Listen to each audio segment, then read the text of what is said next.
Ponika for Trail akcija, v bistvu nas 10 prostovoljcev, na današnji dan 40.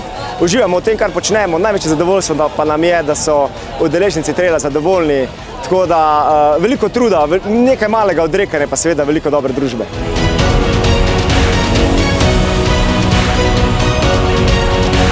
Zelo zabavna proga, vse vrste terenov, teda predvsem blato, gozdne poti, malo skalovja, tako da je bilo zabavno, zelo prijetno, sem užival. Vsekakor še prijem pogledati. Odlično, vreme, sonček je, itak tukaj je vedno zelo fajn. Sami srčni ljudje, domač teren, poznan, odlično. Podpiramo lokalno, tako da zato sem jaz tukaj.